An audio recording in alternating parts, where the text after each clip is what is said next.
राधे राधे, जय श्री कृष्णा। दोस्तों, आप सभी को पद्मिनी एकादशी की हार्दिक शुभकामनाएं। भगवान श्री हरि और माता लक्ष्मी आप सभी के एकादशी व्रत को स्वीकार करें तथा आप सभी की मनोकामनाओं को पूर्ण करें।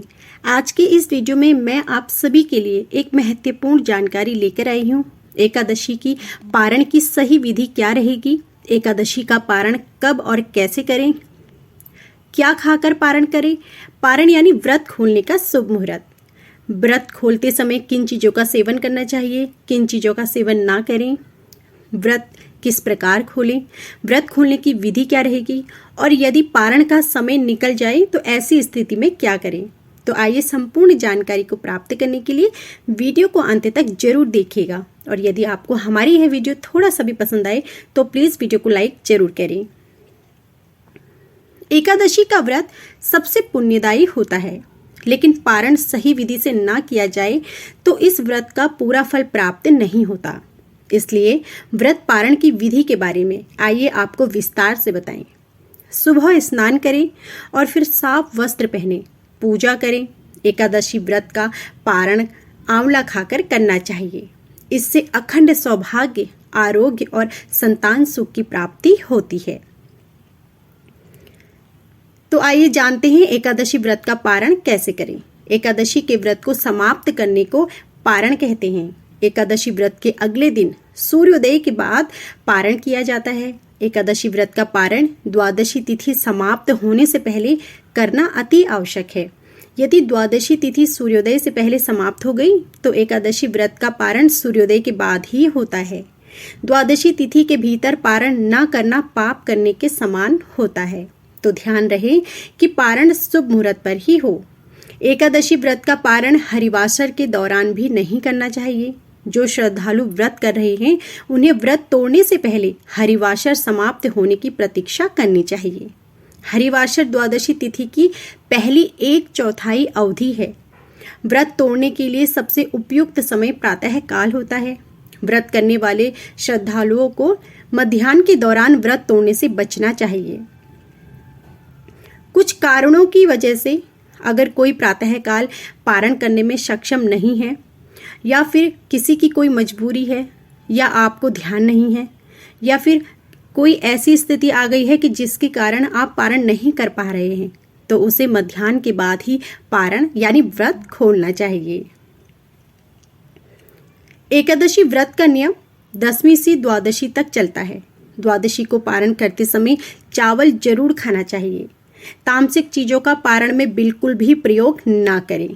एकादशी का व्रत भगवान विष्णु जी के लिए बहुत ही महत्वपूर्ण होता है। हर मास में एकादशी आती है और हर मास के अनुसार एकादशी व्रत का महत्व भी बढ़ जाता है। एकादशी व्रत करने के लिए 10वीं के दिन से व्रत के नियम लग जाते हैं जो द्वादशी तक चलते हैं। 10वीं से लेकर द्वादशी तक व्रत के नियमों का पालन यदि मनुष्य नहीं करते तो इससे उन्हें व्रत का पूरा पुण्य लाभ भी नहीं मिलता है। ऐसे में हर किसी को यह जानना चाहिए कि व्रत के अगले दिन पारण करते समय क्या गलतियां ना करें।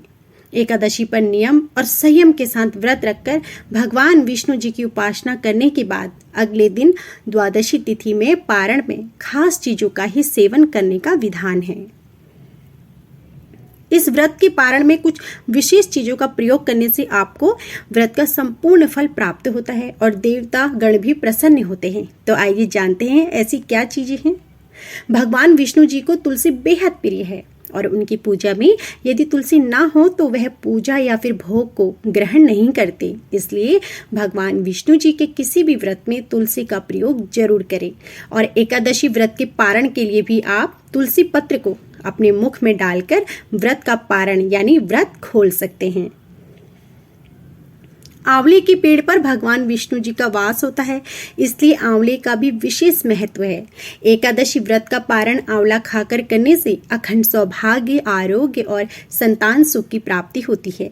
तो इसलिए आप आंवला खाकर भी व्रत का पारण यानी व्रत खोल सकते हैं। एकादशी व्रत के पारण पर चावल जरूर खाना चाहिए। एकादशी व्रत के दिन चावल खाना मना होता है, लेकिन द्वादशी के दिन चावल खाना उत्तम माना जाता है। मान्यता है कि इस दिन चावल खाने से प्राणी रेंगने वाले जीव की योनि में जन्म पाता है, लेकिन द्वादशी को चावल खाकर व्रत का पारण करने से इस योनि से भी उसे मुक्ति मिल जाती है। तो द्वादशी के दिन चावल जरूर खाएं। सेम को कफ और पित्त नाशक माना गया है और व्रत पारण के लिहाज से तो यह बेहद ही उत्तम है। ऐसे में सेम धार्मिक और स्वास्थ्य के हिसाब से भी बेहतर पारण भोज्य माना गया है, तो सेम को भी आप खा सकते हैं। व्रत पारण में जो भी भोजन बनाया गया हो उसमें घी का प्रयोग करना चाहिए। गाय के शुद्ध घी से ही व्रत के पारण का भोजन बनाना चाहिए। घी को सबसे शुद्ध पदार्थ माना गया है और यह सेहत के लिए भी बहुत अच्छा है, तो आप हो सके तो घी का ही प्रयोग करें। आइए अब जानते हैं कि आपको भूलकर भी पारण में किन चीजों का प्रयोग नहीं करना है।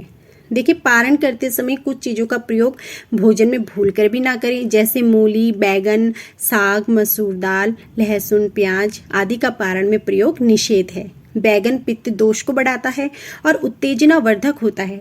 वहीं मसूर की दाल को अशुद्ध माना गया है। मूली की तासीर ठंडी होती है, इसलिए यह व्रत के ठीक बाद सेहत के लिए भी सही नहीं है। लहसुन, प्याज ये सब तामसिक भोजन होता है, इसलिए इसका प्रयोग वर्जित है। माना जाता है कि इसे खाने से क्रोध, हिंसा और अशांति की भावना फैलती है।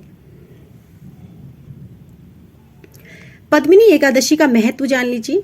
अधिमास की एकादशी को व्रत करने वाला इंसान हर तरह के सुख को भोगकर भगवान विष्णु जी के धाम को प्राप्त करता है।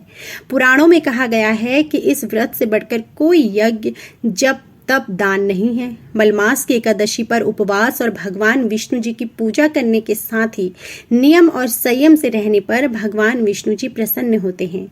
पद्मिनी एकादशी व्रत करने से व्यक्ति के मान, सम्मान और धन धान्य में समृद्धि होती है। ऐसा भी माना जाता है कि इस व्रत को करने से व्यक्ति के सभी पाप नष्ट हो जाते हैं। व्यक्ति को भगवान हरि की कृपा से मृत्यु के बाद वैकुंठ धाम में स्थान मिलता है और इस व्रत को करने से निसंतान दंपति को संतान सुख भी प्राप्त होता है। तो यह थी हमारी आज की संपूर्ण पारण विधि। आशा करती हूँ कि आपको हमारी यह जानकारी पसंद आई होगी। यदि वीडियो पसंद आई हो तो प्लीज़ वीडियो को लाइक ज़रूर कीजिएगा। चैनल पर नए हैं तो चैनल को सब्सक्राइब करें और बेल आइकन दबाएं, जिससे कि आपको ऐसे ही एकादशी से संबंधित सभी जानकारियाँ, कथाएं समय पर नियम के साथ सुनने को मिल सके। जय श्री कृष्णा।